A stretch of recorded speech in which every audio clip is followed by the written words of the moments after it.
So today we will start the part of collisions. Today we will start the part of collisions. Before that,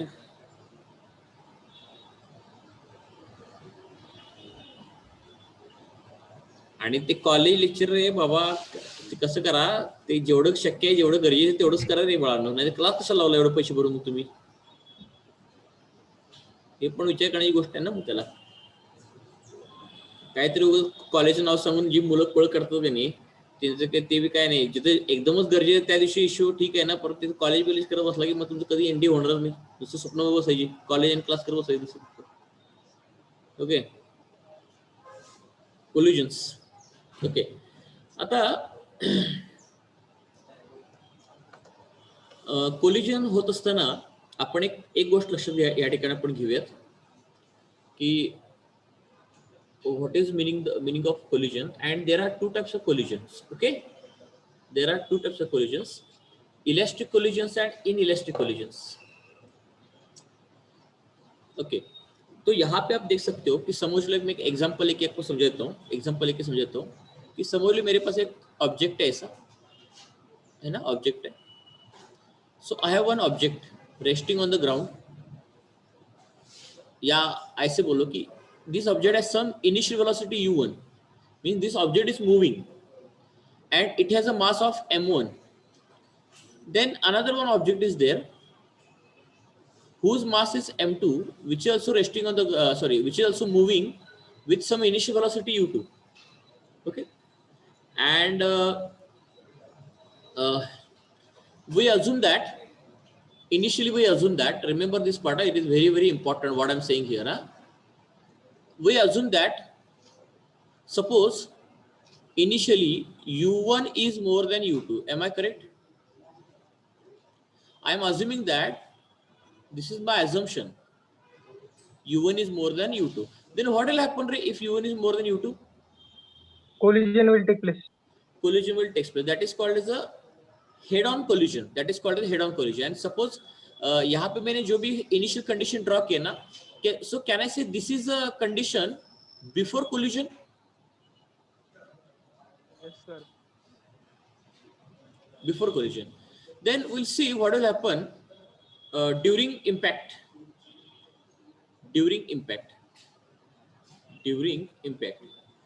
impact के दौरान यहाँ पे क्या होता है ये हम लोग देखेंगे. अब देखो क्या होता है. अब u1 तो बड़ा है u2 से, तो ऑब्वियसली बात है कि थोड़ी देर के बाद वो u1 u2 को मिल जाएगा, बराबर मीट करेगा, बराबर ना. यस बराबर. अब लॉजिक से बात है, तो दोनों का जब कोलिजन होगा तो दोनों एक दूसरे पर फोर्स एक्ट करेंगे ना. Yes sir. दोनों एक दूसरे पर फोर्स एक्ट करेंगे. अब लॉजिक से बात है, दोनों एक दूसरे पर जो फोर्स एक्ट करेंगे वो किस पॉइंट से करेंगे? इस पॉइंट से. Am I correct? तो m2 क्या करेगा? m1 पर फोर्स एक्सर्ट करेगा और m1 क्या करेगा? m2 पर फोर्स एक्सर्ट करेगा. अंडरस्टूड? 1 सेकंड जरा होल्ड करा रे बाळांनो. हेलो, हाँ ठीक है तो रे. ओके, देखो तो यहाँ पे आपको दिख रहा है. सो कहने से मुझको कौन बताएगा ये वाला फोर्स किसने लगाया? m2. किस पर लगाया? m1 पर. Very good. अब मैं क्या करता हूँ सिंप्लिसिटी के लिए ना, एक यहाँ पे सेंटर ऑफ मास से एक लाइन ड्रॉ कर देता हूँ. उनके सेंटर ऑफ मास से तो मैं इन फोर्सेस को दिखा सकता हूँ. सो थोड़ा सा अलग करके दिखा सकता हूँ, मैं थोड़ा बाहर निकाल के दिखा सकता हूँ. तो ये जो ब्लू कलर का फोर्स है, कैन आई से this is the force acting on body number 1 and exerted by body number 2. Yes sir. अब देखो ध्यान से सुनना, F12 का मतलब क्या हो रहा है? Force exerted on 1 by 2. इसको कैसे रीड करोगे? फोर्स एक्सर्टेड ऑन बॉडी 1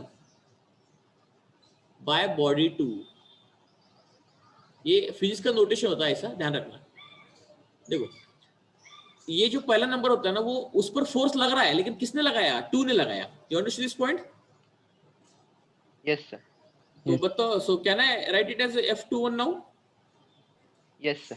तो बताओ F21 का मतलब क्या होता है? Force exerted on body 2 by body 1. Force exerted on body 2 by body 1.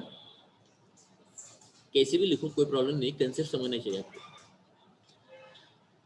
Okay okay, now you tell me, if I consider this whole system, तो इस पूरे सिस्टम के लिए, इस पूरे सिस्टम का अगर मैं कंसिडर करूंगा, if I consider whole system, 2 minute जरा होल्ड करा रे, सारखे फोन येते. हॅलो, बोला. हो बोलतो.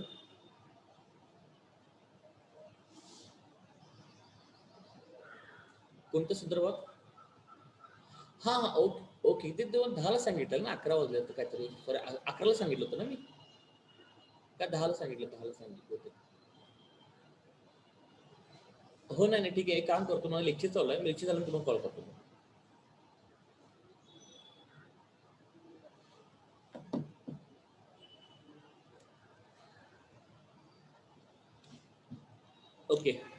Okay, now so if I consider this whole system, मुझको बताओ रे, अगर मैंने पूरा सिस्टम कंसिडर किया तो ये दोनों भी फोर्सेस इंटरनल होंगे या एक्सटर्नल होंगे?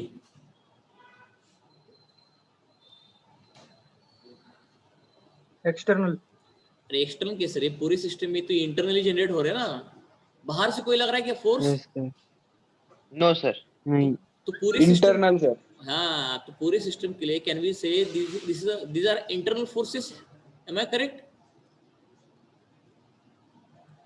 और मुझको मालूम है कि जब भी इंटरनल फोर्सेस सिस्टम में एक्ट करते हैं तो वहां पे law of conservation of momentum act होता है ना फिर. Yes sir. मैंने पिछली बार पढ़ा था न्यूटन सेकंड लॉ में, if internal forces are operative then law of according to law of conservation of momentum is conserved. मैं बताऊंगा वो कैसे बाद में. लास्ट केस के लिए आते हैं हम लोग. आफ्टर कोलिजन मुझको बता रही है बॉडीज क्या होंगे, सेपरेट हो जाएंगे ना फिर? Yes sir. Move away from each other.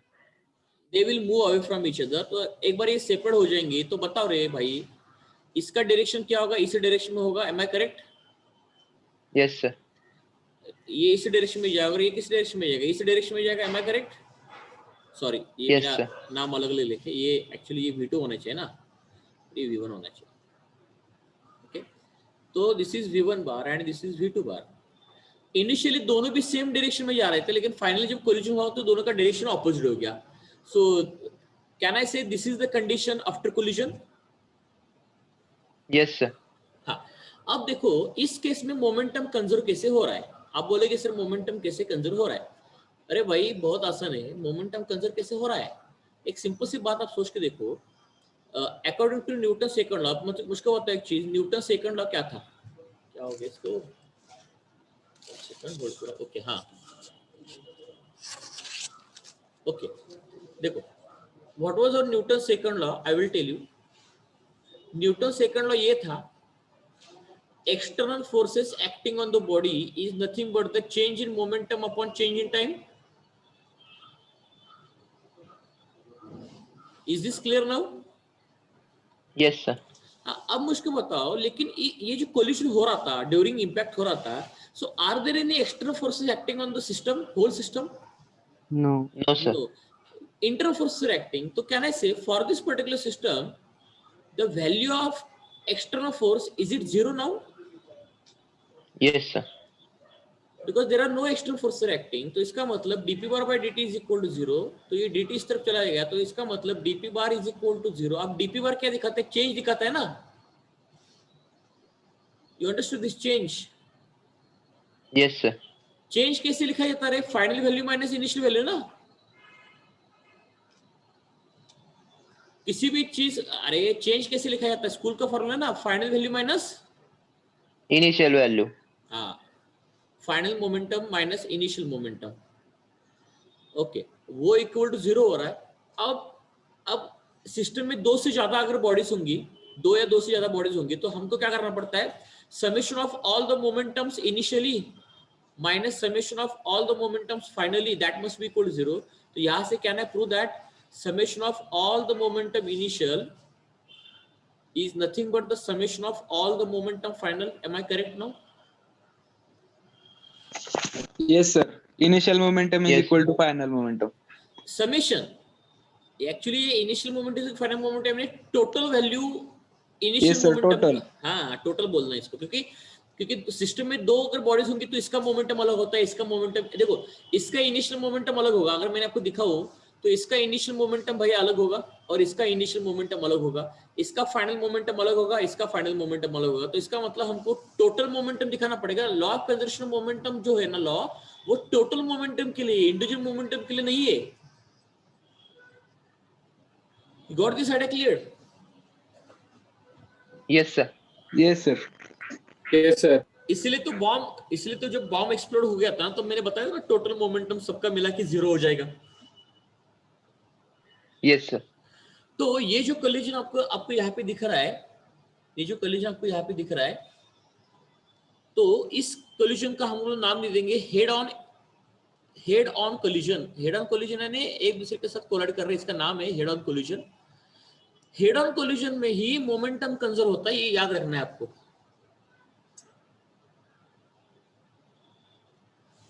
तो पिछली बार इसी के बारे में हम लोग पढ़ रहे थे ना, you understand this point?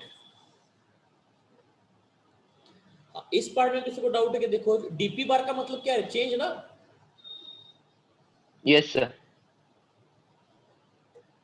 Change लिखा जाता है फाइनल माइनस इनिशियल। तो मैं क्या कर रहा हूँ? कुछ नहीं कर रहा हूँ, वही तो कर रहा हूँ। अब चलो इसके बाद हम लोग टाइप्स ऑफ कोलिजन्स देखेंगे। अब ये तो हेड ऑन कोलिजन कैसे होता है ये आपको बेसिक आइडिया मिल गया।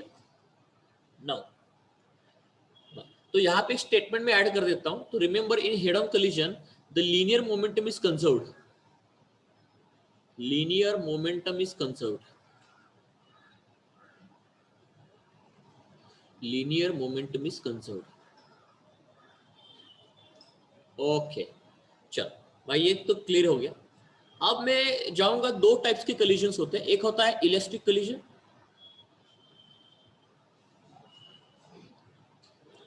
और दूसरा होता है in elastic collision. In elastic collision, अब इन दोनों में बेसिकली डिफरेंस क्या है ये हम लोग देखेंगे। इस पर आपको एक 2 मार्क के लिए क्वेश्चन आता है बोर्ड के एग्जाम में, distinguish between elastic collision and inelastic collision. तो फर्स्ट पॉइंट क्या होता है, देखो इलास्टिक कोलिजन और इनइलास्टिक कोलिजन में फर्स्ट क्या होता है कि एक एक मैं आपको पॉइंट क्लियर कर देता हूं यहाँ पे। ओके अब उसमें से कौन से पॉइंट हमको कवर करने हैं I will tell you. Okay देखो इलास्टिक कोलिजन अगर हो गया बॉडीज का तो उसमें ना linear momentum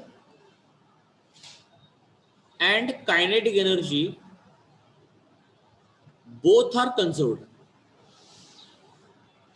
both are conserved. Both are conserved का मतलब क्या होता है, जब भी किसी भी बॉडीज के बीच में इलास्टिक कोलिजन होता है तो टोटल इनिशियल मोमेंटम जो होगा, total not individual, equal to होता है टोटल फाइनल मोमेंटम और summation of all the kinetic energy initial is equal to summation of all the kinetic energy final.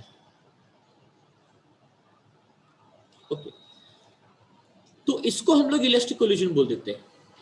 लेकिन इन इलास्टिक कोलिजन में होता क्या है ना, इन इलास्टिक कोलिजन में होता क्या है कि उसमें काइनेटिक एनर्जी कंजर्व नहीं होती। लीनियर मोमेंटम किसी भी कोलिजन में कंजर्व होता है, ध्यान से सुनना। लीनियर मोमेंटम इलास्टिक हो इन इलास्टिक हो किसी भी टाइप ऑफ कोलिजन में लीनियर मोमेंटम कंजर्व होता है। क्यों? क्योंकि लीनियर मोमेंटम कंजर्व कब होता है, जब किसी भी सिस्टम पर एक्ट होने वाला एक्सटर्नल फोर्स अगर 0 होगा तो वेदर इट इज इनइलास्टिक और इलास्टिक, मोमेंटम तो हमेशा कंजर्व रहेगा ना। तो इनइलास्टिक में क्या होता है, लीनियर मोमेंटम इज कंजर्व। देखो मैं क्या बोल रहा हूं, only linear momentum is conserve. बोलो करे आवाज करू नका, कोण आहे तू? रोहित गंदल बाबा आवाज कम करे, म्यूट कर। Sorry sir. Only linear momentum is conserved. मी तुम्हाला एग्जांपल घेऊन सांगतो सगळे, don't worry, but not kinetic energy. Actually there is loss in kinetic energy. There is loss in kinetic energy. आता तुम्ही जर मला विचारलात ना, अगर आप लोगों ने मुझको पूछा कि सर बताओ इलेक्ट्रिक कोलिजन का कोई एग्जांपल बताओ, इसका एक सबसे बेस्ट एग्जांपल है मोलिकुलर कोलिजन जो होता है ना, molecular collisions, that is molecular collisions are assumed to be elastic collision,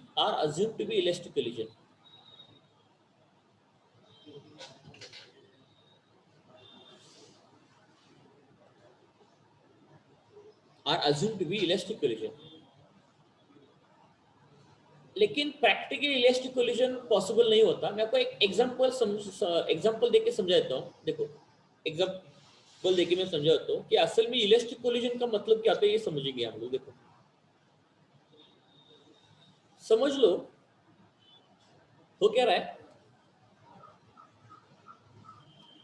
कि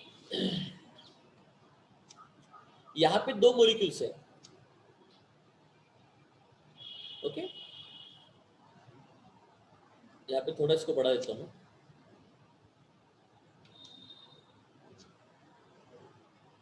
या वॉल के साथ कोलिजन पकड़ लेते हैं, कैसे भी चलता है, वॉल के साथ पकड़ लो या मॉलिक्यूल्स के बीच में पकड़ लो, चलता है, कोई भी चलता है।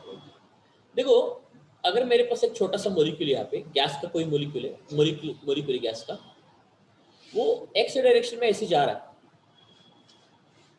एक्स डायरेक्शन में जा रहा है, ओके, और इस डायरेक्शन में गया, कुछ वेलोसिटी थी उसको u बार की, और उसने वॉल के साथ हिट किया और उसका डायरेक्शन चेंज हो गया और वो वापस घूम के यहाँ पे आ गया। जो दिखाने के लिए मैं ऐसे दिखा रहा हूँ, रियलिटी में ऐसे घूमता नहीं, वो जिस लाइन पर गया ना, मे भी कहीं भी दूसरी भी तो जा सकता है। मैं एक आइडियल केस बता रहा हूँ, ऐसे वापस घूम के आ गया वो रबर की बॉल जैसा। इलेक्ट्रिक कोलिजन में रबर की बॉल जैसा होता है ना,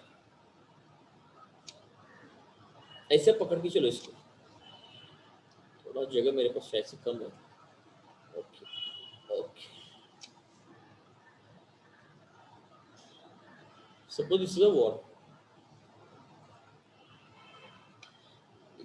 इस फेस से 1 सेकंड होल्ड करो, थोड़ा सिंप्लीफाई कर रहा हूँ चीजों को, आपको समझने में आसानी हो जाए। ठीक, ऐसे रबर की बॉल जैसा हिट करके वापस यहाँ पे आ गया, ऐसे पकड़ के चलो, है ना। तो ये जा रहा था वेलोसिटी u बार के साथ, ओके। अब हम लोग क्या करेंगे, इस मॉलिक्यूल का इनिशियल मोमेंटम निकालेंगे, इस मॉलिक्यूल का इनिशियल मोमेंटम निकालेंगे और इस वॉल का भी इनिशियल मोमेंटम निकालेंगे। ठीक है, वॉल का भी इनिशियल मोमेंटम निकालेंगे। तो लॉजिक सी बात है भाई, इस मॉलिक्यूल का अगर इनिशियल मोमेंटम अगर देखोगे तो यहाँ पे हो जाएगा, मॉलिक्यूल का मास कुछ तो m है और इस वॉल का मास कुछ तो कैपिटल M है। Capital means the mass of the wall. तो इनिशियल मोमेंटम में P1 निकालूंगा तो हो गया mu बार, किसका, मॉलिक्यूल का हो गया।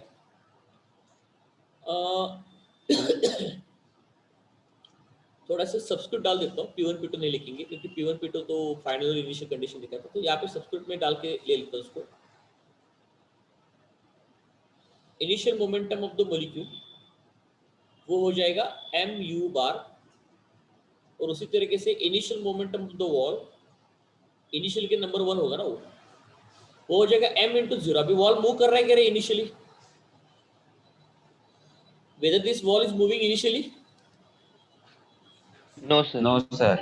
हाँ, वॉल नहीं मूव कर रहा है। नेक्स्ट स्लाइड पर आ जाता हूँ। तो can I find out now here total initial momentum, sorry, now I can find out here total initial momentum, summation of initial momentum. तो समेशन ऑफ इनिशियल मोमेंटम कैसे लिखेंगे हम लोग, तो लिखेंगे यहाँ पे कितना लेते हैं मैंने, mu बार प्लस कैपिटल M इंटू 0 लिया था ना, एम आई करेक्ट। ये वॉल का इनिशियल मोमेंटम इतना था, ये मॉलिक्यूल का इनिशियल मोमेंटम इतना था, लेकिन ये जो इनिशियल मोमेंटम है, कैन आई से दिस इज बिफोर कोलिजन ना। Yes, sir. इनिशियल मोमेंटम भाई हमेशा निकल आता है बिफोर कोलिजन, ध्यान रखना आप लोग, it is always find out before collision. और दूसरी चीज, मोमेंटम एक वेक्टर क्वांटिटी है। अगर मोमेंटम भाई वेक्टर क्वांटिटी है तो ये जो एम यू बार जो है ना, इसको प्लस साइन लगाना पड़ेगा। You got my point? क्यों प्लस साइन? क्योंकि ये जा रहा है पॉजिटिव एक्स एक्सिस के अलॉन्ग जा रहा है ना, तो can I say it should be plus? Yes, sir. तो am I correct now writing here plus? अभी वॉल कहीं मूव नहीं कर रहा है तो उसको कोई प्लस माइनस का मतलब नहीं बनता।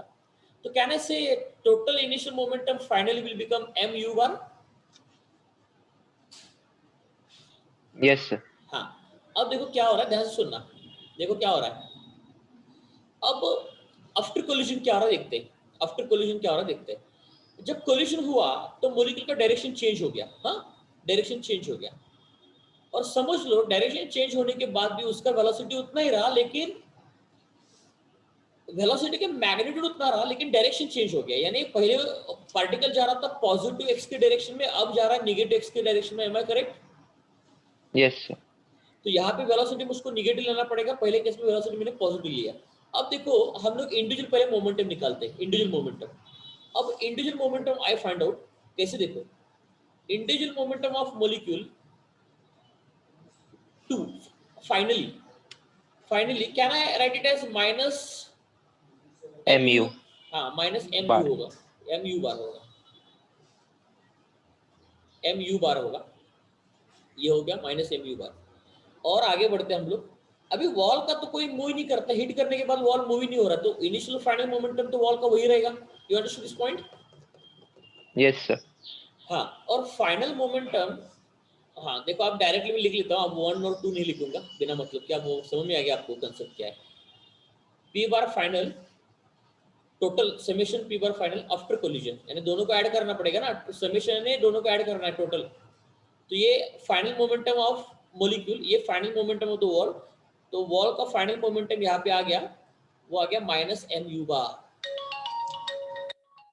अब मुझको बताओ, रे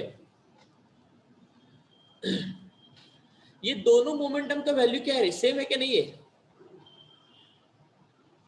got this point? Yes, sir. वो प्लस माइनस छोड़ दो, प्लस माइनस छोड़ दो। प्लस माइनस किसके लिए होता है? डायरेक्शन के लिए होता है। Direction.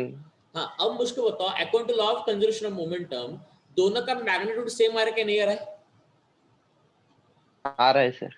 अब मुझको बताओ यहाँ पे भी क्या करे भाई, यहाँ पे F12 का और F21 का डायरेक्शन सेम था क्या? नो। नहीं सेम था, तो फिर भी मोमेंटम कंजर्व हो रहा है, यानी वो मैग्नीट्यूड वैल्यू बता रहा है वो मोमेंटम कंजर्व करने का। You understand this point? Yes sir. You got this idea clear? तो इसका मतलब क्या होगा कि इनिशियल और फाइनल मोमेंटम, हाँ इनिशियल और फाइनल मोमेंटम क्या हो गया, वैल्यू उन दोनों का इक्वल हो गया। तो इसका मतलब यहां से हमको दिख रहा है कि पार्टिकल ने मोमेंटम लूज किया, तो पार्टिकल ने मोमेंटम प्लस से माइनस हो गया, ने लूज किया, तो इसका मतलब मोमेंटम किसने गेन किया? वॉल ने गेन किया ना फिर वो। You understand this point? तो this is called as a law of conservation of momentum.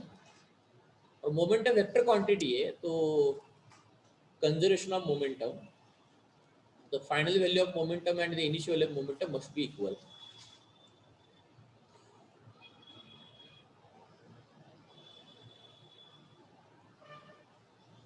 तो अगर इन सबको मैं अगर सॉल्व करूं ना, तो सबको अगर सॉल्व करूं, तो अगर मैं दिखाऊं according to law of conservation momentum, तो यहाँ पे मैंने लिखा है ना कि मोमेंटम जो कंजर्व होता है तो इनिशियल मोमेंटम का वैल्यू फाइनल मोमेंटम के साथ इक्वल होता है।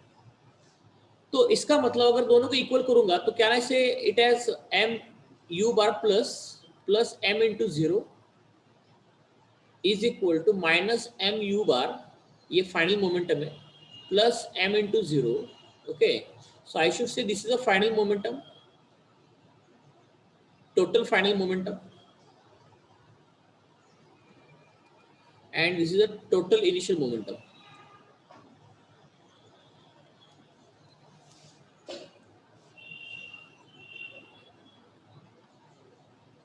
ओके हाँ, अब क्या करो, ये तो जीरो हो गया, ये भी जीरो हो गया ना, इस माइनस एम यू बार को इस तरफ के लेके आ जाओ, तो इसका मतलब क्या हो गया, plus u m u bar plus m u bar बराबर बराबर बोल रहा ना, करेक्ट है ना? Yes sir. हाँ, तो देखो ये क्या होगा, देखो m u bar plus of m u bar is equal to 0, am I correct? Yes, sir.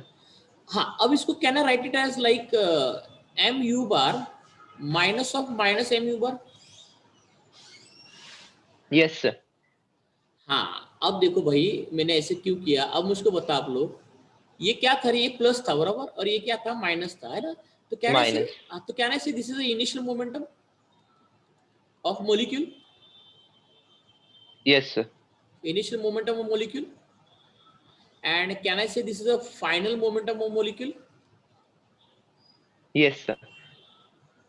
ये देखो प्लस को मैंने इंटेंशनली ऐसे एडजस्ट किया, मेरे को एक चीज बताना है आप लोगों को, initial momentum of molecule, final momentum molecule, और ये देखो initial value minus final value या final value minus initial value करो, कोई फर्क नहीं पड़ता। इसका मतलब कैन आई से this is change in momentum? Yes, sir. अब भाई मुझको एक लॉजिकली बताओ आप लोग, तो पार्टिकल के लिए, मॉलिक्यूल के लिए चेंज इन मोमेंटम कितना आ रहा है, 0 आ रहा है ना? Yes, sir. तो पार्टिकल के लिए चेंज इन मोमेंटम 0 आ रहा है, इसका मतलब पार्टिकल का मोमेंटम चेंज ही नहीं हुआ, तो हो गया ना लॉ ऑफ कंजर्वेशन मोमेंटम।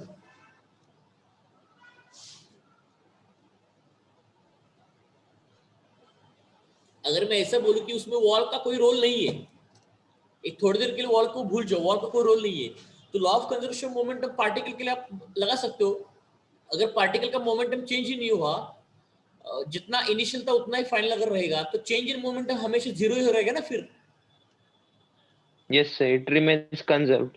हाँ, तो अगर आपको वॉल से कंफ्यूजन हो रहा है तो आप थोड़ी देर के लिए वॉल को भूल जाओ ना, क्योंकि वॉल का यहाँ पे कोई रोल ही नहीं है डायरेक्टली, क्योंकि उसका इनिशियल मोमेंटम भी 0 है, फाइनल मोमेंटम भी 0 है, तो is there is role of wall? No. हाँ, तो अगर पार्टिकल केस में भी देखेंगे ना, तो इसका मतलब पार्टिकल केस में मोमेंटम तो कंजर्व हो रहा है। हाँ, Yes, sir. अब मोमेंटम क्यों कंजर्व हो रहा था, क्योंकि कोलिजन के दौरान कौन से फोर्स इन्वॉल्व होते रहे, Internal, no external force. इसीलिए तो मोमेंटम कंजर्व होता है ना।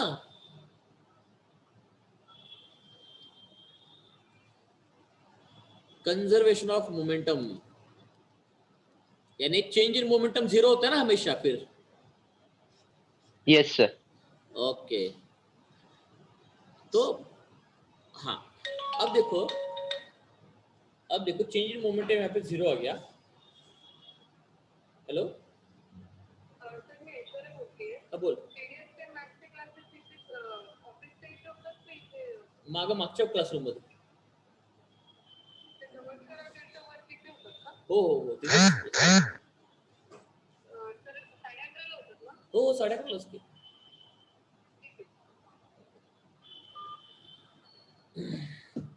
हाँ, तो अभी भाई समझा इलेक्ट्रिक कोलिजन कौन सा एग्जांपल होता है रे, Yes, sir. है ना? अब इलेक्ट्रिक कोलिजन में और एक चीज होती है कि काइनेटिक एनर्जी चेंज नहीं होती पार्टिकल की। अब मुझको बताओ, अब यहाँ पे वॉल का कोई रोल नहीं है ना, वॉल का कोई रोल नहीं है, वॉल को भूल जाओ आप लोग, वॉल का कोई रोल नहीं है। अगर इसी एग्जांपल में अगर मैं काइनेटिक एनर्जी दिखाऊं ना, तो मुझको बताओ रे, काइनेटिक एनर्जी स्केलर क्वांटिटी होती है, तो उसका कोई प्लस माइनस से लेना देना है क्या? No. No, sir. कुछ भी नहीं है। तो वॉल का रोल ही भूल जाओ, क्योंकि वॉल का रोल यहाँ पे कुछ भी नहीं है, क्योंकि वॉल का तो मोमेंटम इनिशियल भी 0 था, फाइनल भी 0 है, यानी वॉल का भी मोमेंटम कंजर्व हो गया ना फिर।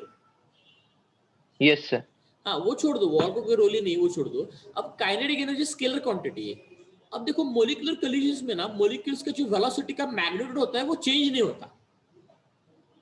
ऐसा क्यों बोला जाता है? अरे भाई, अगर मोलिक्यूल्स एक दूसरे को कोलाइड करेंगे, अगर उनका देखो मुझको बताओ रे, कोलिजन के बाद वेलोसिटी कम होता है या बढ़ता है रे? कम होता है। कम होता है। अगर सिंपल सी बात है ना, ये वाला वेलोसिटी इनिशियली ज्यादा था और u2 का कम था, जब दोनों का कोलिजन हो गया तो u1 कम हो गया और u2 बढ़ गया ना। You understand this point? Yes, sir. हाँ, तो वेलोसिटी चेंज होती है किसमें, नॉर्मल कोलिजन में। ओके, तो समझ के देखो, अगर कोई पार्टिकल है और यहाँ पे वॉल है ना, ये गैस का पार्टिकल है और ये वॉल है, और गैस का पार्टिकल जब वॉल को हिट करेगा, अब वॉल तो मूव नहीं करेगा, ये मुझको मालूम है ना। हाँ, अगर समझ लो वॉल को हिट करने के बाद तो पार्टिकल का वेलोसिटी अगर कम हो गया, तो पार्टिकल का अगर वेलोसिटी, गैस के पार्टिकल वेलोसिटी कम हो गया, तो झट से क्या हो जाना चाह रहे हो? Liquid. हाँ, तो इसका मतलब मुझको बताओ, एयर के मॉलिक्यूल्स एक दूसरे के साथ हमेशा कोलिजन करते हैं, हमारे रूम में वॉल के साथ भी कोलिजन करते हैं। तो इसका मतलब अगर वेलोसिटी अगर कम हो जाता तो सारे का सारा एयर कंडेंस हो जाता ना फिर। Yes, sir. लेकिन ऐसा होता है क्या? No. हाँ, तो इसलिए वो लोग क्या बोलते हैं मालूम है क्या, साइंटिस्ट लोग तो क्या बोलते हैं, कोलिजन होने के बाद पार्टिकल के वेलोसिटी चेंज नहीं होता बोलते। अगर पार्टिकल का कोलिजन होने के बाद भी गैस के पार्टिकल का वेलोसिटी चेंज नहीं हो गया तो इसका मतलब वो कभी भी जिंदगी में लिक्विड ही नहीं बनेगा फिर। कोलिजन्स की वजह से बोल रहा हूं मैं, कोलिजन्स की वजह से। You understood? तो मुझको बताओ, Yes, अगर sir. हाँ मुझको बताओ, अगर पार्टिकल का अगर वेलोसिटी चेंज नहीं हुआ तो इनिशियल काइनेटिक एनर्जी कितनी थी मेरी? Initial half mu²। Yes, sir. और फाइनली कितनी बनेगी मेरी? हाफ। Half mu square. और दूसरी चीज, काइनेटिक एनर्जी कभी प्लस माइनस होती है क्या? No. नहीं Scalar होती। quantity. स्केलर क्वांटिटी, एनर्जी जो सारी एनर्जी होती है स्केलर क्वांटिटी है। तो आपको यहाँ पे दिख रहा है कि नहीं दिख रहा है कि kinetic energy is also conserved in elastic collision? Yes, sir. हो गया ना? अब देखो, इलास्टिक कोलिजन सिर्फ मॉलिक्यूलर कोलिजन में पाया जाता है, but it is not practically possible in the real world. अब रियल वर्ल्ड में मुझको बता रहे भाई, एक बॉल ले ले, मैंने वॉल को हिट किया तो उसका वेलोसिटी उतना रहता है कि रे? No, sir. It decreases. Decreases ना। तो मुझको बताओ, डे टू डे लाइफ में इलास्टिक कोलिजन देखा जा सकता है क्या? No, sir. वो सिर्फ कहां पे देखा जा सकता है? Molecular collision. Molecule. अब उसके लिए भी सॉलिड एविडेंस है ना मेरे पास। अगर एक गैस का पार्टिकल अगर वॉल के साथ हिट करेगा तो अगर मान के चलो वो रबर बॉल के जैसा उसका अगर वेलोसिटी कम होता तो वो गैस का पार्टिकल वेलोसिटी कम हो जाने की वजह से झट से क्या हो जाता है? लिक्विड हो जाता ना फिर।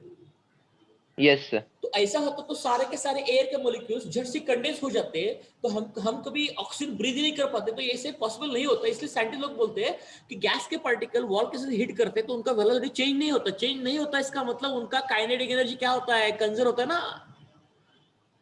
Yes, sir. हाँ, तो इलास्टिक कोलिजन में क्या होता है ना, इलास्टिक कोलिजन में पार्टिकल का जितना वेलोसिटी इनिशियल था उतना ही फाइनल रहता है। इसकी वजह से काइनेटिक एनर्जी कंजर्व होती है इलास्टिक कोलिजन में। ओके, मोमेंटम क्यों कंजर्व होता है? क्योंकि कोलिजन में इंटरनल फोर्सेस लगते हैं, एक्सटर्नल फोर्सेस नहीं लगते, उसकी वजह से मोमेंटम कंजर्व हो रहा है। देखो ध्यान से सुनना, काइनेटिक एनर्जी कंजर्व होने का रीजन अलग है, मोमेंटम कंजर्व होने का भी रीजन अलग है। You getting this point? Yes, sir. तो मैंने ये वाला एग्जांपल इसलिए इंटेंशनली लिया ना, ये वाला एग्जांपल आपको डायरेक्टली लिंक करेगा कि मोमेंटम कंजर्व क्यों हो रहा है, काइनेटिक एनर्जी कंजर्व क्यों हो रहा है। अब देखो यहाँ पे मोमेंटम जो कंजर्व हो रहा है वो इसकी वजह से हो रहा था क्योंकि मैंने अज्यूम किया पार्टिकल का इनिशियल वेलोसिटी का मैग्नीट्यूड u और फाइनल वेलोसिटी का भी मैग्नीट्यूड u। इसकी वजह से ना मेरा मोमेंटम भी देखो कैसा आ रहा है, mu आ रहा है, सिर्फ प्लस माइनस आ रहा है वो वेक्टर होने की वजह से। Got my point? Yes, sir. हाँ, और काइनेटिक एनर्जी भी कंजर्व हो रही है। तो ध्यान रखना, सबसे अच्छा एग्जांपल मैंने बताया आपको, इलास्टिक कोलिजन में मोमेंटम और काइनेटिक एनर्जी दोनों भी कंजर्व होता है, लेकिन इन इलास्टिक कोलिजन में सिर्फ लीनियर मोमेंटम कंजर्व होता है, लेकिन काइनेटिक एनर्जी कंजर्व नहीं होता। और काइनेटिक एनर्जी अगर कंजर्व नहीं हो गया तो इसका मतलब काइनेटिक एनर्जी का क्या हो गया रे? लॉस हो गया ना फिर। Yes, sir. हाँ, वो कैसे मैं आपको समझाता हूं, देखो। तो याद रखना, elastic collisions are not present in our day to day life. This is not practically possible क्योंकि वेलोसिटी में चेंज आना कंपलसरी है भाई, वेलोसिटी चेंज आता ही आता है, प्रैक्टिकली नॉट पॉसिबल।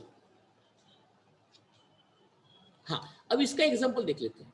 इसका एग्जांपल, इसका सबसे बेहतर एग्जांपल है इनइलास्टिक कोलिजन का। मैंने ले लिया अर्थ, और अर्थ के नजदीक मैंने एक ले लिया, ला दिया एक मेटेरॉइड, एस्ट्रॉइड, मेटेरॉइड, मेटेरॉइड बड़ा डायनासोरस को मार डालने वाला मेटेरॉइड। ओके, अब क्या है ना, अब भाई एक देख ले फिर से, अब दोनों का कोलिजन हो रहा है तो 101% मोमेंटम तो कंजर्व होता है। मोमेंटम हर जगह कंजर्व होता है। मोमेंटम कंजर्व का रीजन क्या है? रीजन क्या है कि अगर एक्सटर्नल फोर्सेस सिस्टम में एक्ट नहीं कर रहे तो मोमेंटम कंजर्व होता है। तो कोलिजन में इन्वॉल्व होते हैं इंटरनल फोर्सेस, तो इसके वजह से मोमेंटम कंजर्व होगा। वो नहीं बताऊंगा मैं अब, वो तो आप देख लो। इसको, इसका मास स्मॉल एम पकड़ लो, इसका मास कैपिटल पकड़ लो, इसका वेलोसिटी पकड़ लो, कुछ तो है, इसका वेलोसिटी कुछ तो है, पकड़ लो और इसका मोमेंटम कंजर्व करके दिखाओ, वो बात अलग है। हाँ, काइनेटिक एनर्जी, काइनेटिक एनर्जी। अब इसमें क्या है ना, ये इलेक्ट्रिक कोलिजन नहीं होता, इलेक्ट्रिक कोलिजन नहीं होता। मुझको बता रहे, जब मेटरॉइड अर्थ को हिट करता है तो हिट करने के बाद मेटरॉइड स्पेस में रिबाउंड होता है क्या? Yes no sir. हाँ, अरे इलास्टिक का सिंपल मतलब क्या होता है ना, इलास्टिक को थोड़ा विजुअलाइज करने के लिए आप सोचो, एक रबर का बॉल मैंने थ्रो किया ग्राउंड पर, रबर का बॉल, या छोड़ दो, ये मेटरॉइड का एग्जांपल छोड़ दो आप लोग, मैं और आसान बनाए तो प्रैक्टिकली पॉसिबल नहीं है, लेकिन हम लोग इलास्टिक कोलिजन को अप्रोक्सीमेटली कर सकते हैं। देखो, मैंने अगर रबर बॉल ले लिया, रबर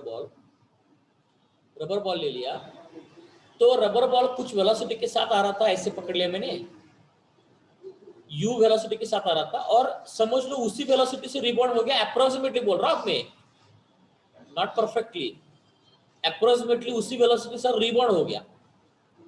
लेकिन उस केस में क्या करना पड़ेगा मालूम है कि आपको एयर रेजिस्टेंस को निगलेक्ट करना पड़ेगा, नहीं तो एयर रेजिस्टेंस अगर निगलेक्ट नहीं किया ना, तो फिर ये दोनों भी वैल्यू कभी इक्वल जिंदगी में नहीं होंगी। समझ रहे बात क्या बोल रहा हूं मैं? Yes sir. क्योंकि रबर बॉल की वेलोसिटी को कम कौन कर सकता है, ऊपर से नीचे आते हैं, एयर रेजिस्टेंस है ना। हाँ, तो रिबाउंड हो गया, तो जिस वेलोसिटी से आया था उसी वेलोसिटी से रिबाउंड करने का मतलब होता है elastic collision. You got my point? Yes sir. But this is not a practically possible. मैंने अप्रोक्सीमेशन पर बोला है मैंने। हाँ, अब इनइलास्टिक का एग्जांपल देख ले भाई। एक आयरन का स्फीयर ले लिया, iron sphere.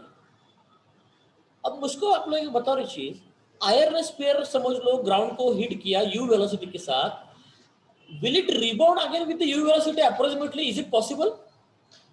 No sir. Possible ही नहीं रे। अगर ज्यादा से ज्यादा हो गया तो इतना यहां तक आ गया, तो ये परफेक्टली इनइलास्टिक कोलिजन दिख रहा है ना मेरे को, यस सर।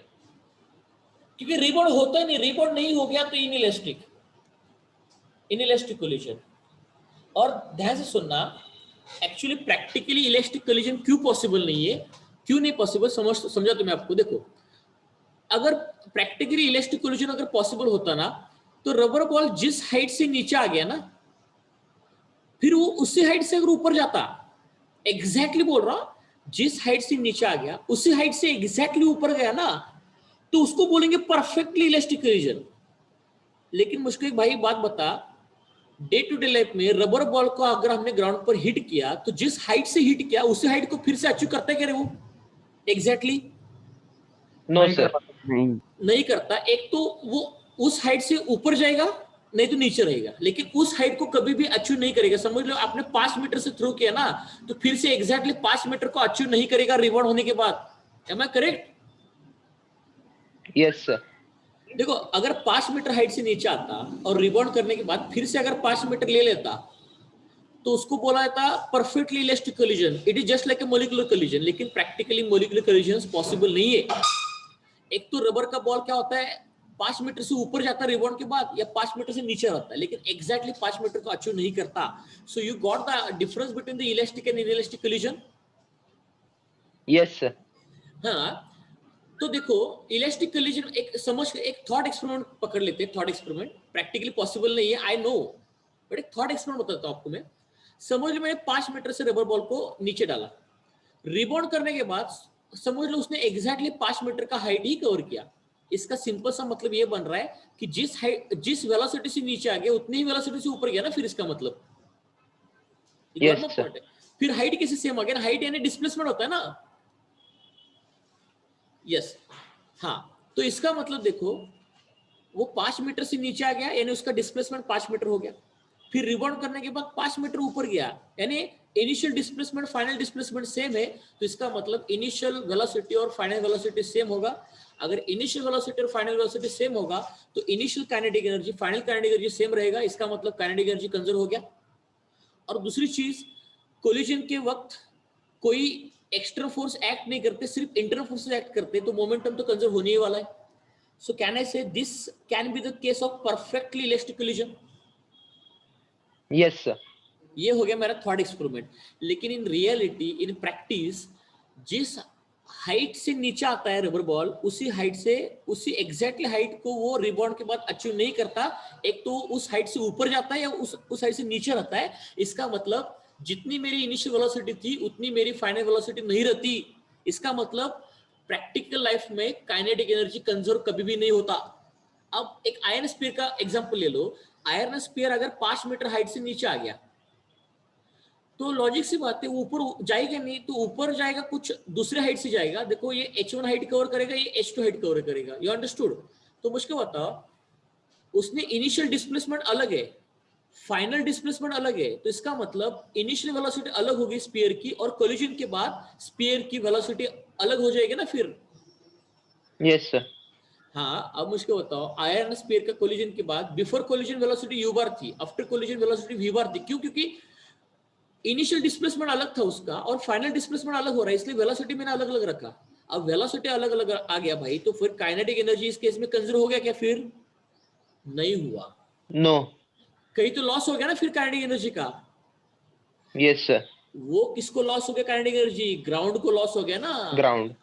हाँ, समझ लो इनिशियल काइनेटिक एनर्जी 10 जूल का था, इनिशियल काइनेटिक एनर्जी 10 जूल का था, और फाइनली समझ लो 6 जूल का काइनेटिक एनर्जी बचा। तो कितना जूल का काइनेटिक एनर्जी ग्राउंड को लॉस हो गया?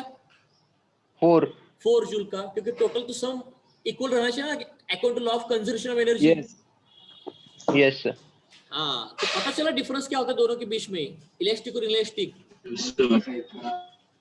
Yes sir. हाँ, अब मैं इनइलास्टिक का एग्जांपल ये आयरन का स्पीयर ले लेता हूँ, आयरन स्पीयर ले लेता हूँ। देखो आयरन स्पीयर ले लेता हूँ, यही एग्जांपल में इसको। अब देखो ध्यान से भाई, ये आयरन स्पीयर मैंने ले लिया और आयरन स्पीयर ग्राउंड पर हिट किया कुछ वेलोसिटी के साथ, और इसका इनिशियल काइनेटिक एनर्जी कुछ तो था, समझ लो इनिशियल काइनेटिक एनर्जी था हाफ m(u²), और वो था फॉर एग्जांपल मैं ले रहा 10 जूल। ऐसे कभी होता नहीं, लेकिन सपोज 10 जूल था। अब वहां पे उसने हीट किया, हीट करने के बाद रिबाउंड हो गया। अब हीट करने के बाद, रिबाउंड होने के बाद, जितने वेलोसिटी से नीचे आ रहा था लॉजिकली मुझको मालूम है उतने वेलोसिटी से ऊपर जाएगा नहीं कभी जिंदगी में वो।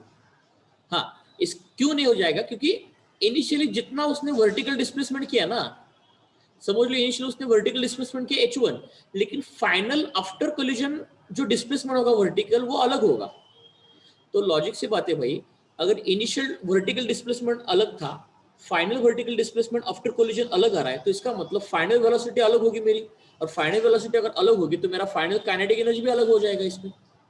तो यहाँ पे मैं लिखूंगा काइनेटिक एनर्जी जो फाइनल होगा मेरा, तो वो हो जाएगा हाफ mv² हो जाएगा।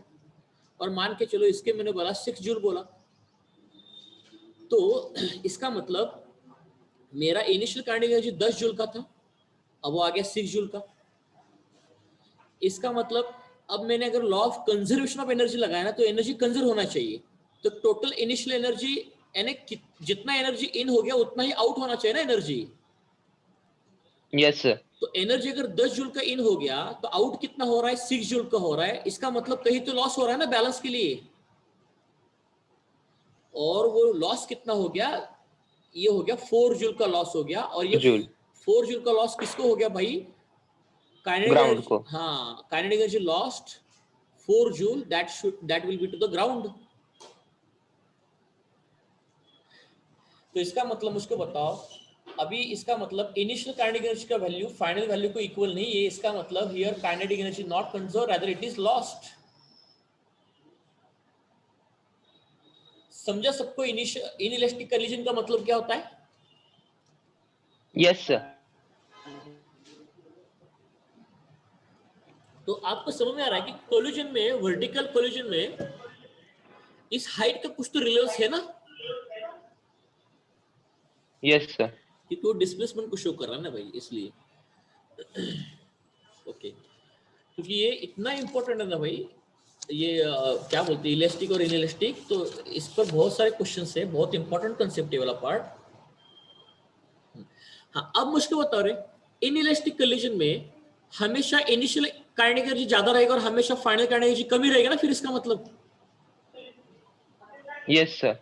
तो अरे लॉजिकली है ना, अगर काइनेटिक एनर्जी लॉस हो रहा है तो फाइनल का वैल्यू इनिशियल से कभी ज्यादा हो सकता है क्या? नो सर, कम रहेगी हर बार। हाँ, हर बार कम रहेगी। लॉजिकली सोचो ना आप लोग, कितना जितना एनर्जी इन हो रहा है उतना आउट होना चाहिए ना, इको वाला क्या है। ओके, अब देखो, तो सेकंड पॉइंट में लिख रहा हूं, यही पे लिख रहा हूं एक और है सर। इनिशियल थांबा 1 सेकंड थांबा, आता इको तो का बघ. हाँ सर, अभी भी आ रहा है। ओके ओके, अब देखो, इनिशियल हमेशा ज्यादा रहेगा फाइनल से। समेशन के टर्म्स में लिख लेता हूं, क्योंकि अगर ज्यादा सिस्टम रहेंगे, सॉरी ज्यादा अगर बॉडीज रहेंगी तो सबका समेशन निकालना पड़ेगा।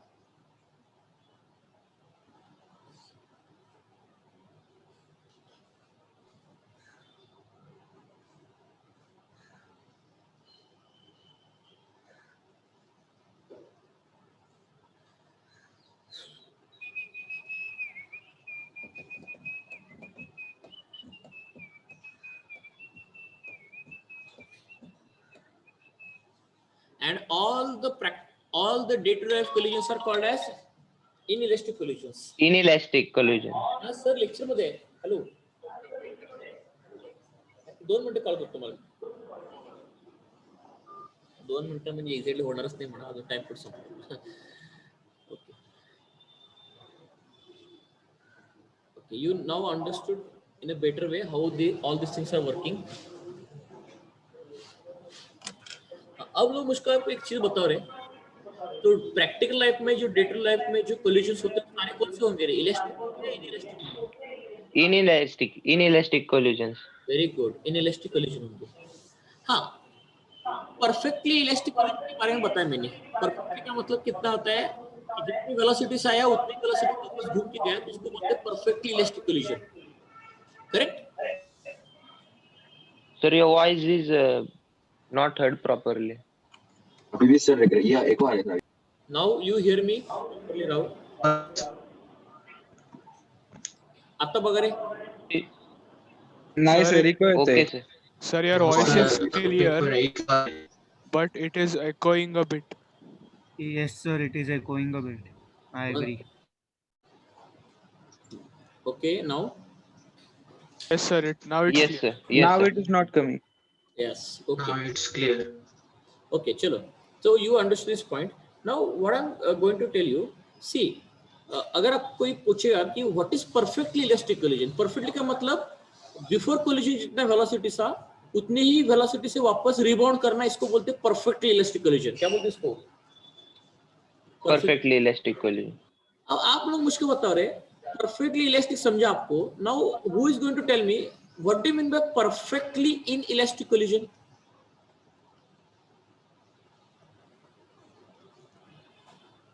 अब देखो, परफेक्टली इलास्टिक के बारे में बताया ना आप लोगों को मैंने. क्या था? देखो 1 सेकंड, सुनो सुनो 2 मिनट, देखो सुनो.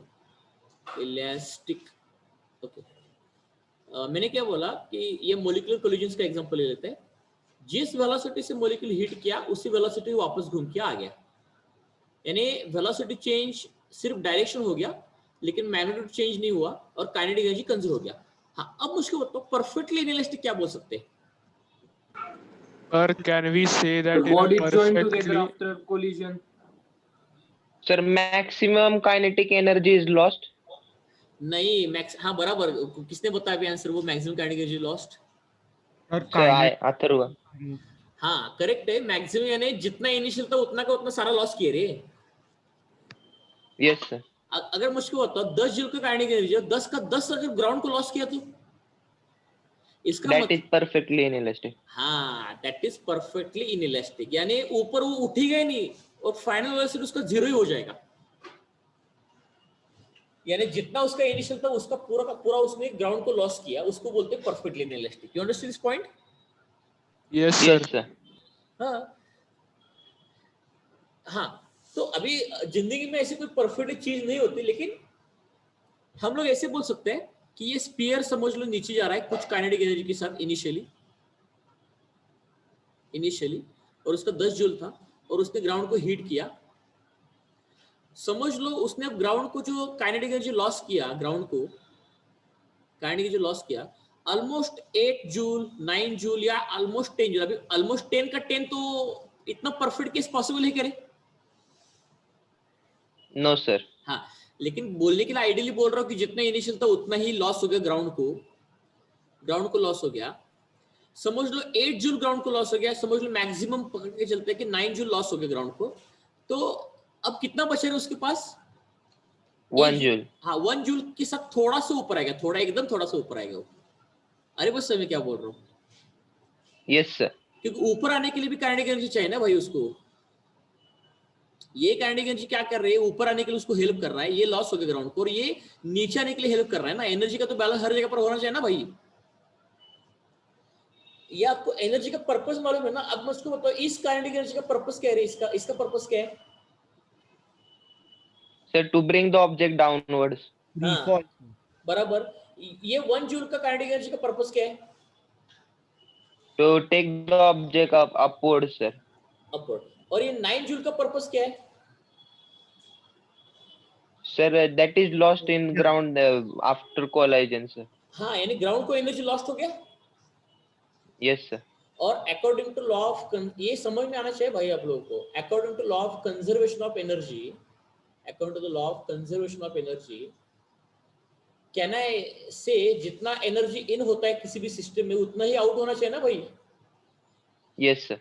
क्योंकि लॉ ऑफ कंजर्वेशन एनर्जी क्या बोलता है? Energy can not be created not be destroyed, but it can be converted from one form to another form. हाँ, तो देखो इन कितना हो गया मेरा? 10 जूल का हो गया, उसमें से 9 जूल ग्राउंड को हीट हो गया, और उसमें से 1 जूल का एनर्जी मैंने ऊपर लाने के लिए उसको यूज किया। तो हमेशा बैलेंस बना रहना चाहिए ना फिर भाई। Yes sir. तो आपका इनिशियल काइनेटिक एनर्जी का मैक्सिमम पोर्शन, मैक्सिमम वैल्यू अगर आपने लॉस किया तो उसको बोलते हैं perfectly inelastic collision. You understand this point now? Yes sir. अब अगर आप किसी बच्चे को अगर डाउट आ रहा है कि सर ये काइनेटिक एनर्जी लॉस का मतलब क्या होता है, अरे कुछ नहीं होता। आप मुझको बताओ, जब ये आयरन का स्फीयर ग्राउंड को हीट करता है तब आपको साउंड सुनाई देता है? साउंड? Yes, sir. हाँ Yes, sir. हाँ, मुझको बताओ रे, अब ये काइनेटिक एनर्जी का लॉस का मतलब समझा, तो ध्यान से सुनना। काइनेटिक एनर्जी लॉस का मतलब समझाता हूँ, ठीक है? काइनेटिक एनर्जी लॉस होगी ग्राउंड को, यानी इसका मतलब आपने ग्राउंड को कुछ तो एनर्जी दिया है। इसका मतलब आपने कुछ ग्राउंड को एनर्जी दिया है। अब according to law of conservation of energy, energy can be converted from one form to another form. Am I correct? Yes sir. फिर ये 9 जूल का, Yes, sir. हाँ 9 जूल का एनर्जी फिर कन्वर्ट हो सकता है साउंड एनर्जी में। Am I correct? Yes, sir. Yes sir. वो हीट करने की वजह से हीट भी डेवलप हो सकता है ना। Yes sir. और वो आयरन का स्फीयर जब ग्राउंड को हीट करेगा तो वहां पे स्पार्क आता है, मालूम है क्या? Spark. Yes sir. Light energy. Light energy, यानी ये 9 जूल का एनर्जी जो काइनेटिक एनर्जी लॉस हो ग्राउंड को, वो इन तीनों में कन्वर्ट हो जाएगा ना। Yes sir. You understood the meaning of kinetic energy lost? Yes sir. अब इसको बोलते हैं परफेक्टली इलास्टिक। मैक्सिमम, तो परफेक्टली इलास्टिक के लिए में ये ध्यान रखना कि maximum kinetic energy lost if maximum initial kinetic energy lost is called perfectly inelastic collision, PIC. Okay. Okay. Okay. अब डे टू डे लाइफ के आपको कौन कौन से एग्जांपल्स याद आ रहे हैं कि जो इनइलास्टिक कोलिजन दिखा सकते हैं? जैसे अगर मैंने बुलेट फायर किया एक ब्लॉक पर, Collision of car. Yes collision of car, या आप बहुत सारे एग्जांपल बोल सकते हो। एक याद रखना बच्चों एक चीज कि ऑब्जेक्ट जब किसी के साथ कोलाइड करता है, कोलाइड करने के बाद जो रिबाउंड होता है ना, अगर रिबाउंड सेम वेलोसिटी से हो गया तो उसको इलास्टिक बोलेंगे, अगर नहीं हो तो इनइलास्टिक बोल देंगे। इतना समझ में आ रहा है कि नहीं समझ में आ रहा है सबको? Yes sir. Yes, sir. हाँ, तो एक समझ लो ब्लॉक है, एक ब्लॉक है मेरा यहाँ पे, ऐसे कोई तो ब्लॉक है समझ लो भाई, और यहाँ पे मैंने एक बुलेट फायर किया दूर से। अब इतना नजदीक से तो कहाँ से फायर करोगे तो हाँ, ये गन वाली बहुत चीज डेंजरस होती है, ध्यान रखना। नहीं तो घर में एक्सप्लोर करने में जो राहुल सर ने बोला करके वो प्रॉब्लमेटिक होता है गन वाला पार्ट। बंदूक से बुलेट ही बड़ा हो गया। Excuse me sir. Yes sir अब इनइलास्टिक में काइनेटिक एनर्जी साउंड एनर्जी में चेंज होती है, तो इलास्टिक में चेंज होती है कि नहीं कैसे होगा? Kinetic energy? अरे पहली चीज, इलास्टिक में काइनेटिक एनर्जी लॉस होती क्या? Sir it's conserved sir. Conserve sir.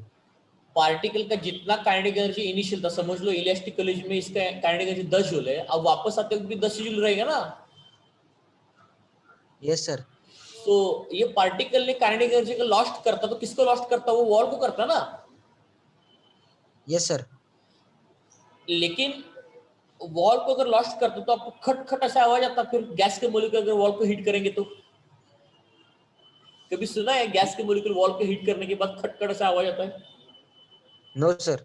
हाँ, इसका मतलब काइनेटिक एनर्जी लॉस होता नहीं ना, no loss of kinetic energy. Okay sir, got it. हाँ, तो फिर साउंड और हीट का लाइट का कोई मतलब ही नहीं बनता ना फिर इसमें। Yes sir. अभी आपके रूम में एयर के मॉलिक्यूल वॉल के साथ हीट कर रहे हैं, can you hear that heating? No sir. हाँ, यू अंडरस्टैंड नाउ, क्योंकि काइनेटिक एनर्जी लॉस होता ही नहीं कहीं इलास्टिक में। ओके, वो छोड़ दो। अब देखो ये बुलेट को फायर कर रहा है ना, बुलेट को मैंने बहुत हाई वेलोसिटी से फायर किया। हाई वेलोसिटी फायर किया मैंने, मैं नहीं कर रहा हूँ, वो गन ही करता है, उसको हिट किया। अगर बुलेट जिस वेलोसिटी से गया, कभी कभी ऐसा होता है ना, वो कोई लोग बंदूक साफ करने के लिए निकालते मालूम है कि, और अचानक से गोली बाहर निकल जाती है। Yes sir, by servicing the revolver. वो क्या होता है, और वो समझ लो बुलेट अगर जिस वेलोसिटी से ब्लॉक को हिट किया और ब्लॉक के अंदर नहीं गया, और ब्लॉक के अंदर नहीं गया, समझ लो उसी वेलोसिटी से रिबाउंड किया, तो ये कौन सा कोलिजन हो गया रे? Sir elastic. Perfectly elastic. हाँ, इलास्टिक कोलिजन बोलेंगे इसको, ऐसे बोलने के लिए बोल देते हैं। हाँ, तो मुझको बताओ, ब्लॉक सॉरी बुलेट जिस वेलोसिटी से हिट किया उसी वेलोसिटी से वापस आ गया, तो I can say this can be the case of elastic collision. ऐसे थॉट एक्सपेरिमेंट बोल रहा हूँ, ऐसे थॉट एक्सपेरिमेंट बोल रहा हूँ। तो इसका मतलब इस बुलेट ने काइनेटिक एनर्जी लॉस किया क्या? Sir. नहीं लॉस No, किया। sir. हाँ, No. अब मुझको बताओ, अगर इस बुलेट ने काइनेटिक एनर्जी लॉस ही नहीं किया, यहाँ पे मैं बोल देता हूँ कि इस बुलेट के लिए no loss in kinetic energy, यानी इस बुलेट ने काइनेटिक एनर्जी ब्लॉक को दिए ही नहीं ना, इसका मतलब। You getting my point what I am saying? इसका मतलब इस बुलेट ने ब्लॉक को काइनेटिक एनर्जी दिए ही नहीं। अगर इस बुलेट ने ब्लॉक को काइनेटिक एनर्जी दिए ही नहीं, तो इसका मतलब कैन आई से this block will remain stationery? Yes sir.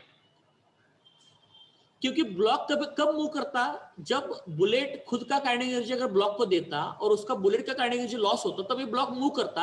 अभी फिलहाल ब्लॉक मूव नहीं कर रहा है, क्योंकि बुलेट का काइनेटिक एनर्जी लॉस हो ही नहीं, इसका मतलब बुलेट ने उसको काइनेटिक एनर्जी दिया ही नहीं, block will remain stationary. But what do you think, is this a practical case? No, this is not a practical case.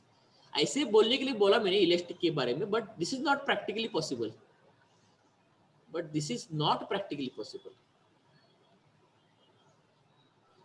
Approximately possible हो सकता है,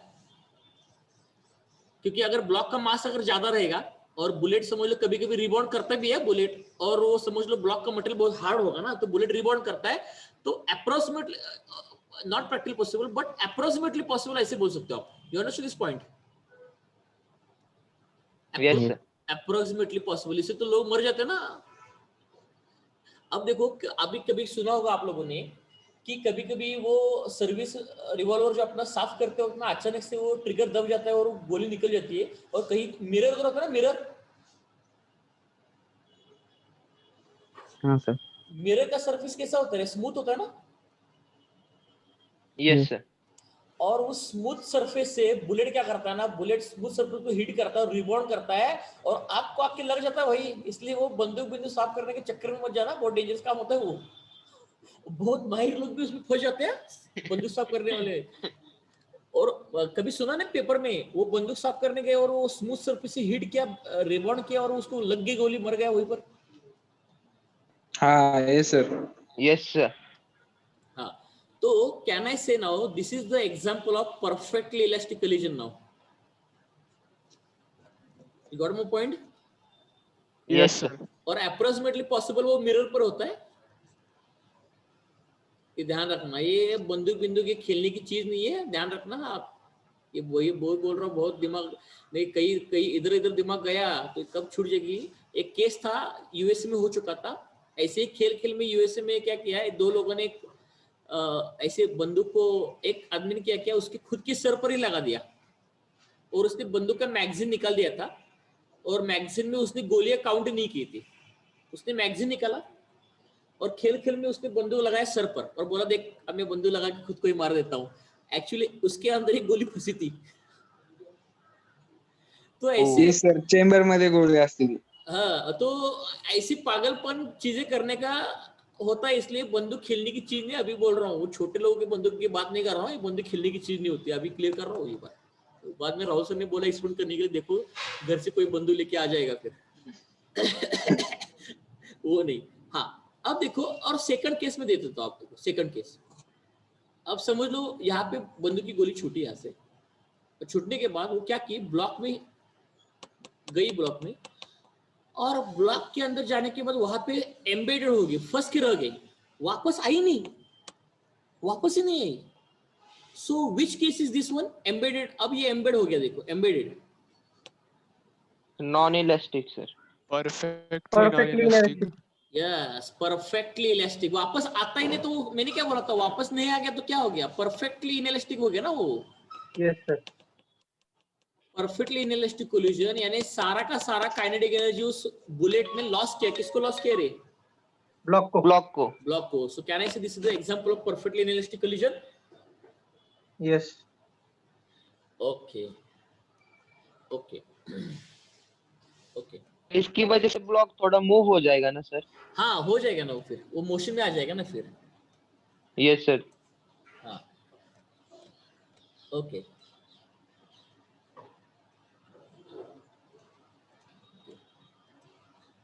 ओके, हाँ, अगर तीसरी केस क्या हो सकती है? तीसरी केस, बुलेट क्या करेगा, हिट करेगा, रिबाउंड भी होगा, लेकिन उसी वेलोसिटी से रिबाउंड नहीं करेगा। You understand this point? Yes sir. उसको क्या बोलेंगे? Partially inelastic. क्या बोलेंगे उसको? Partially inelastic. हाँ, वो रिबाउंड करेगा। अब देखो, मैंने थर्ड केस ले लिया यहाँ पे, सॉरी, अगर मैंने यहाँ पे थर्ड केस ले लिया, समझ लो third case, if I take the third case, और मैंने इस ब्लॉक को, इसको हिट किया, ब्लॉक को, और ये हिट किया और वापस आ गया, तो यू बार से जा रहा था, वापस आ गया वी बार से, और मैं ऐसे बोल सकता हूँ कि u bar is more than the v bar. तो इसका मतलब क्या ना, this is partially inelastic. Partially, yes sir. Perfectly नहीं बोल सकते, क्योंकि काइनेटिक एनर्जी ज्यादा लॉस हुआ नहीं, ज्यादा maximum portion kinetic energy loss होता तो वापस ही नहीं आता ना फिर। Okay, you understood all the three cases? Yes sir. हाँ, और एक अभी मैंने कितने पॉइंट बताया आप लोगों को, देखो अभी आपको कैसे करना है। देखो, अगर आपको 2 मार्क के क्वेश्चन पूछेगा ना, तो पहला पॉइंट लिखना है कि लीनियर मोमेंटम, काइनेटिक एनर्जी दोनों भी कंजर्व होती है इलास्टिक कोलिजन में। इलास्टिक में सिर्फ लीनियर मोमेंटम कंजर्व होता है, काइनेटिक एनर्जी नहीं होता, और काइनेटिक एनर्जी इनिशियल हमेशा ज्यादा होता है फाइनल से। सेकंड पॉइंट हो गया, सॉरी फर्स्ट पॉइंट हो गया। सेकंड पॉइंट में एग्जांपल लिखो इसका। चलो एग्जांपल लास्ट में लिखते हैं हमेशा डिफरेंस में, ये एग्जांपल लास्ट में लिखो, यानी molecular collision are said to be elastic, ये लास्ट का पॉइंट होगा एग्जांपल का। और इनइलास्टिक का एग्जांपल आप कोई भी बताओ, कि if ball is dropped, iron ball is dropped from some height and it does not rebound much, so that is the case of inelastic collision। तो ये आपका एग्जांपल हो गया। डिफरेंस का मैं थर्ड पॉइंट दोनों का होता था। थर्ड पॉइंट Sir, हाँ बोला। sir, I have a doubt that can there be multiple collisions with a single body? Yes, why not? Okay, sir. So, sir, what case would that be? Suppose we fire a bullet, it hits a brick, it breaks a brick, and it hits another object. So what case would that be? No, that is also inelastic case. Why inelastic case? See, whenever you hit the bullet to a brick, remember what is going to happen. Suppose this bullet has a 100 joule of kinetic energy initially. Okay, you can Yes. consider it like, suppose this initial bullet initially has a 100 joule of kinetic energy, and suppose when it hits the brick and it breaks the brick. No, at that time it means it is losing its kinetic energy to the brick. Am I correct? Yes, sir. And due to the loss of kinetic energy of the bullet to the brick, that's why brick is being broken. Now, what will happen? Suppose this bullet has lost only maybe you can say you can 20 joule. no, you can consider maybe 60 joule of kinetic energy lost to the first brick. Okay. So you tell me, initially we had 100 joule of kinetic energy. Now we have lost 60 joule of kinetic energy to the brick. Then how much kinetic energy is remaining again? 40 joules. 40. Now you have suppose a second brick. You have suppose second brick, and the second brick is also broken. And to the second brick, we have given the remaining 40 joule of energy, and then afterwards your bullet will stop. Yes. You got my point? So it would get embedded in the second brick, right? No, it may get embedded, or it will break the brick. Depends. Okay. But this is also case of inelastic collision, Okay, sir. because here you are losing a kinetic energy. No, because Yes. if bullet is not losing a kinetic energy, then how you are breaking the brick then? Yes, sir. Got this idea? Okay, sir. Got it. Thank you, Ah. sir. Yes. And remember, whenever object loses its kinetic energy during an inelastic collision, that's why this violence takes place. No. Okay. It is just like how whenever meteorite or asteroid hits the earth, no, it loses its kinetic energy. That will produce a shock wave on the earth, and that destroyed the dinosaurs. Na? Yes, sir. See, you may have read somewhere the dinosaurs were destroyed whenever meteorite or asteroid hits the earth. Okay, so whenever meteorite or asteroid hit the earth, at that time that meteorite or asteroid loses its kinetic energy, and that abundant kinetic energy, whenever it is lost to the earth, it will produce a shock wave on the earth, and that shock wave will vanish everything. You know point? Yes, sir. Got it. Okay. So there is one concept called coefficient of restitution. Coefficient of restitution. So in case of elastic collision, that coefficient of restitution is equal to 1. I will tell you in next lecture what is this particular coefficient of restitution. And for, see, this is for perfectly elastic collision. Huh? Perfectly elastic collision, coefficient of restitution is equal to 1. Just you have to remember, in next lecture I will explain to you. Today I was going to tell you the difference between these two. Okay. Now, for inelastic collision, suppose there are two cases in inelastic: perfectly inelastic collision. For perfectly inelastic collision, the value of E is equal to 0, and for partially inelastic collision, partial inelastic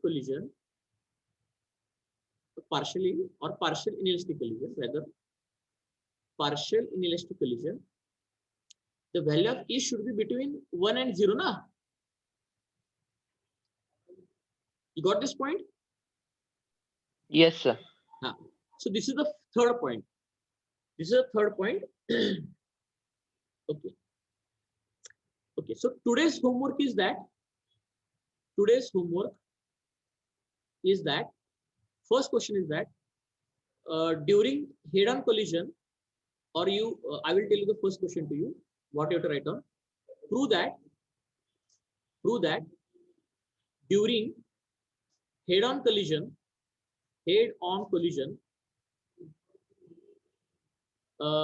linear momentum is conserved. आपको ये prove करना है.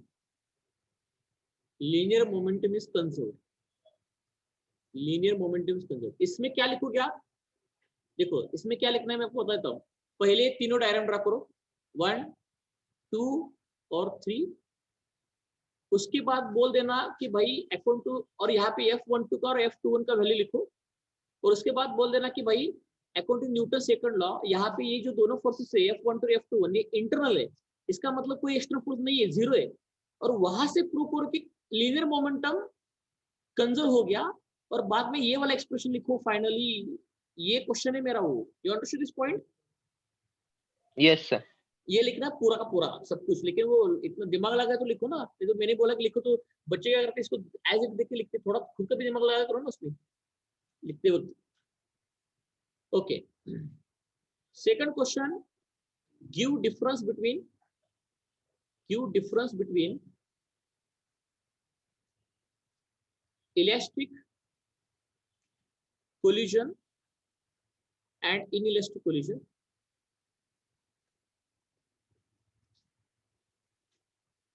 उसमें 3 point लिखने हैं, उसमें से एक पॉइंट एग्जांपल का है, दूसरा पॉइंट ये कोएफिशिएंट और डिस्ट्रीब्यूशन का है, और फर्स्ट पॉइंट का डेफिनेशन है। So you have to solve this 2 question for today's homework dated, क्या रे भाई डेट आज का 12/1/21। हाँ, अब मुझको एक चीज बता रहे हैं, ये लॉज ऑफ मोशन का कितने नंबर का पार्ट है?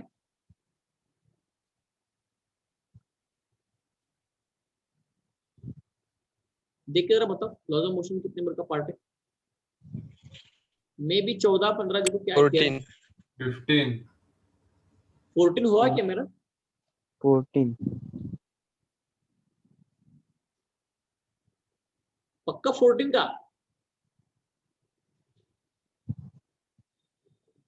सर 15 है बहुतेक। सर 15 है 15 है का? सर 15 Yes, है sir. सर, कन्फर्म 15 है।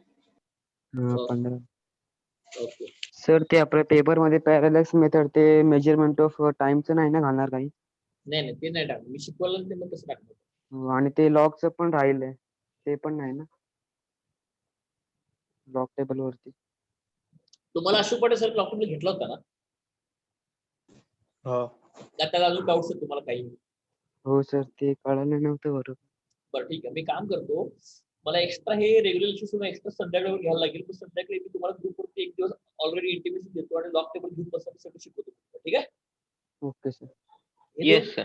हे 2 क्वेश्चन करा रे बाळांनो. I hope you enjoy today's part. Yes, sir.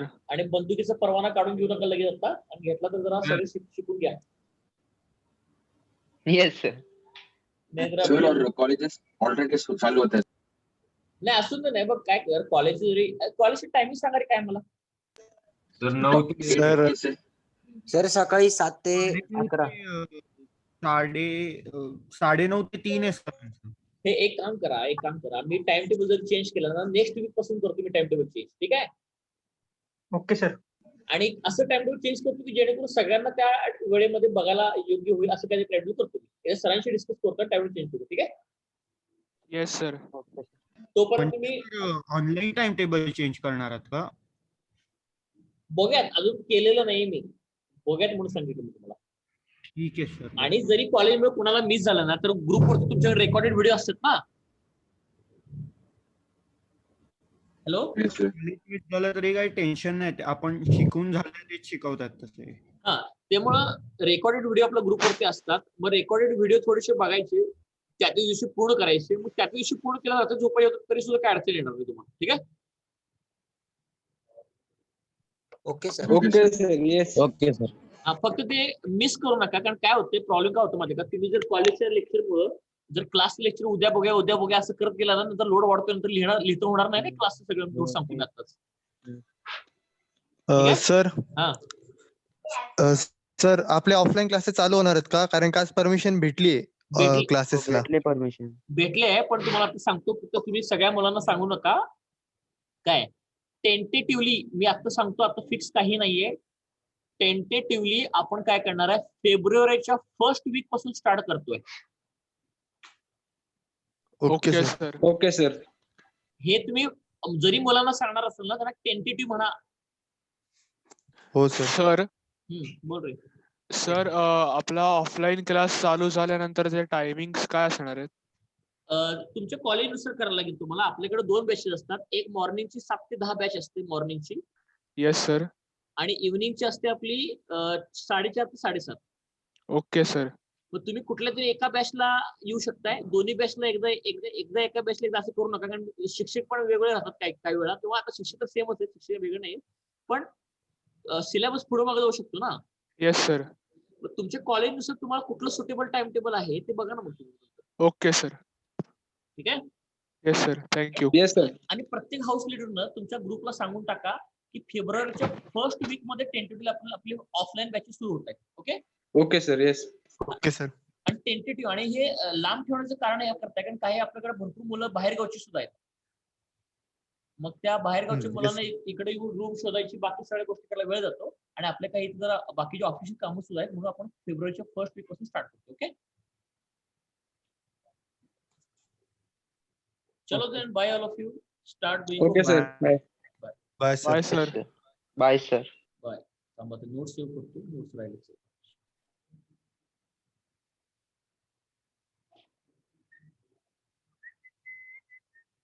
Sir notes पाठवताय ना आता?